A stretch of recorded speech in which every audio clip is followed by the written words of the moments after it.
नमस्कार दर्शक बंधु मु सरोज आपन को स्वागत करछि आपण मानकर प्रिय यूट्यूब चैनल राइज ओडिशा को। आम चैनल माध्यम रे आपण मान पई नुआ नुआ व्यवसाय रो आइडिया नै आस्तौ। आज मध्य आउ एक व्यवसाय रो आइडिया नै आसु जहा कि आपण मान पई बहुत गुरुत्वपूर्ण। सेति पई आम वीडियो को प्रथम रु शेष देखतांतु। जदि आम चैनल को नुआ करी देखुचंती चाहे चैनल को सब्सक्राइब कर दिंतु एवं पाखर थिबा बेल आइकन को प्रेस कर दिंतु कहीं ना आपण माने आम चैनल माध्यम प्रति थर यही नुआ नुआ वीडियो देखा पाई पारे। मोर प्रथम करी राइज ओडिशा चैनल को नमस्कार। कहीं राइज ओडिशा पई मु भी बहुत उपकृत होइछि। गोटे कथा कहबी मु जतले बिजनेस स्टार्ट कली ओनली फॉर कोविड-19 ही स्टार्ट करथली। मु जॉब छाड़ी के आसी बिजनेस स्टार्ट करछि। तो फास्ट मते देखिथिबे राइज ओडिशा चैनल ले मु कुकुड़ा फार्म करथिली। तो कुकुड़ा फार्म संगे संगे माछ चाष भी हेइतला। मोर वीडियो अवश्य देखिथियो न देखिथि मु कहि परिमनी। तो या परे मु सेई पोखरी रे बतक भी छड़ा हेछि, बतक चाष भी किछि करिछि। तो इंडियन रनर जो आपण जानिथिबे ओटे इंडियन रनर बीड रे मु बतक पालन करछि। राइज ओडिशा माध्यम रे मु आपण को तार सूचना देबी केमिति कोन बतक पालन करा जाए, केमिति कोठु चिक्स आनिबे बतकर, तार केमिति तार प्रथम केमिति तार माने ट्रीटमेंट करा जीवो, कोन ताकर खाद्य फास्ट रो प्रथम 1 डेज रु 30 डेज पर्यंत 1 मंथ केमिति कोन से माने की खाद्य खाइबे। तो सेथि पई मु सेही कथा कहबी चैनल माध्यम रे। तो देखतंतु इंडियन रनर एठी देखन हम पोखरी अछंती। मोर प्रायतः 200 रु 250 पीस इंडियन रनर थिले, बतक थिले, किंतु मु सेल हो गलानी। तो देखै पारने सेति पई दुखित बहुत परिमाण थिले। एबे अल्प अछि मो पाखरे आ गोटे पोखर बतक मोर अछंती।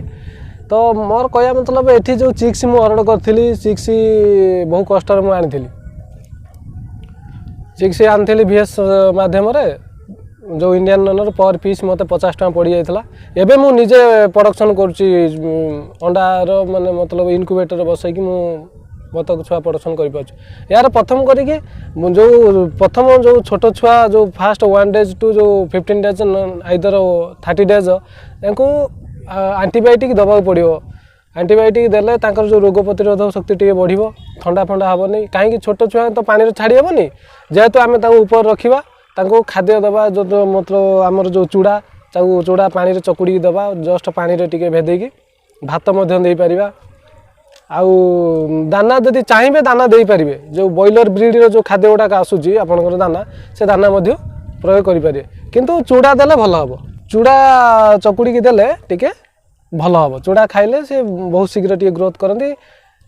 बतक छुआ को मो हिसाब रे मु जति की जानी छी मु सेति कहूची जे मो हिसाब रे इंडियन रनर बढ़िया सुंदर ब्रीड ये वर्ष को प्रायतः 200 रु 250 पीस अंडा दे परिबे।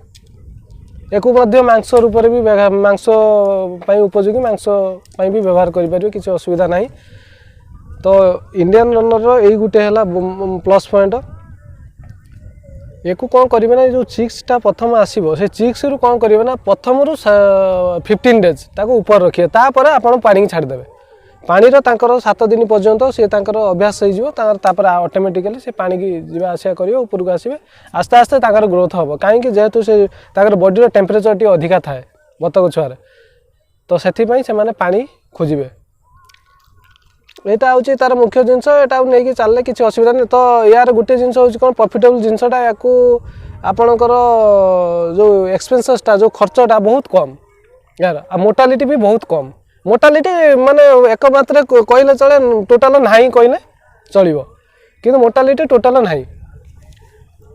कोडी माने 100 रे गोटे पीस सेटा मोर्टालिटी धरा जीवनी।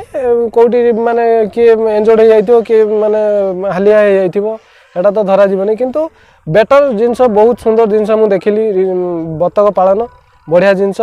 ताको आनी के आमे जदी नै आनी थई परिया, याठू बड़ जिनस किछि नै। या तो बहुत खर्च कम। ଆଉ କେଉଁ ପ୍ରଜାତିର ବତକ ଅଛନ୍ତି ନା କେବଳ ଏଇ ନାଇଁ ବହୁତ ପ୍ରଜାତିର ବତକ ଅଛି। ମୁଁ ତ ଇଣ୍ଡିଆନ୍ ରନର ହିଁ ରଖିଛି 4-5ଟା ବ୍ରିଡ୍ର ଅଛି ବତକ ଛୁଆ ଅଛି। ମୋର ରାଜ୍ୟ ଡେଭଲପମେଣ୍ଟ ହଉ କିଛି ପିଲା ବି ଡେଭଲପମେଣ୍ଟ ହୁଅନ୍ତୁ ତ ଆମେ ଏଟାକୁ ଆସ୍ତେ ଆସ୍ତେ ଡିକ୍ରିଜ୍ କରିବା ପାଇଁ ଚାହୁଁନୁ କେମିତି ଇନକ୍ରିଜ୍ ହେବ ବିଜନେସଟା ସେଇ ହିସାବରେ ଆମେ ଚଲେଇଛୁ ପ୍ଲାନିଂ। ତ ଇନକ୍ୟୁବେଟର ଆଣିଛୁ ଯେଉଁ ହ୍ୟାଚିଂ ମେସିନ୍ ଏଟା ପ୍ରୋସେସିଂ ଦେଖନ୍ତୁ ଆପଣ ଚେଷ୍ଟା କରୁଥିବେ ଯେ ମୁଁ ଅଣ୍ଡାର 21 ଡେଜ୍ର ଛୁଆ ଫୁଟୁଛି କିନ୍ତୁ ବତକ ଛୁଆ 21 ଡେଜ୍ରେ ଫୁଟିବ ସେଇଟା ସୁଦ୍ ମିଛ କଥା। ଏଟାକୁ ଆମର 4 ୱିକ୍ସ ଦରକାର ମତଲବ 28 ଡେଜ୍ ଦରକାର ମାନେ ଅଣ୍ଡା ମାନେ ଫାଷ୍ଟ ଡେଜ୍ ଟୁ 28 ଡେଜ୍ ଦରକାର ବତକ ଛୁଆ ପାଇଁ। କାହିଁକି ତାର ଟେମ୍ପରେଚର ଟିକେ ଇମ୍ୟୁନିଟି ଟିକେ ଅଧିକା ଦରକାର କାହିଁକି ଏହାର ଅଣ୍ଡାଟା ଟିକେ ତାର ଇଏ ରହୁଛି ମାନେ ଥଣ୍ଡା ଅଂଶ ଟିକେ ରହେ ତାକୁ ଇମ୍ୟୁନିଟି ପାୱାର ଟିକେ ବଢ଼େଇକି ତାକୁ ଇନକ୍ୟୁବେଟରରେ ବସିଲେ ତାର ସବୁ ସେଭ୍ କରାଯାଏ।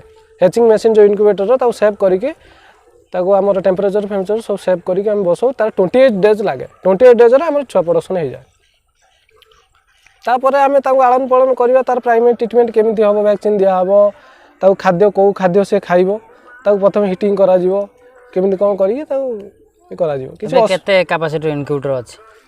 ବର୍ତ୍ତମାନ ମୋର ଅଛି 300ରୁ 400 ଭିତରେ 400ରୁ 300 ମତଲବ 400 ଲୋଡ୍ ହେଇପାରେ କିନ୍ତୁ ହ୍ୟୁଜ୍ ଆମାଉଣ୍ଟ ଓଭରଲୋଡ୍ ନ କରିବା ଅପେକ୍ଷା 400 ଯେହେତୁ କାପାସିଟି ଦେଇଛି 300 ବସେଇଲେ ଭଲ।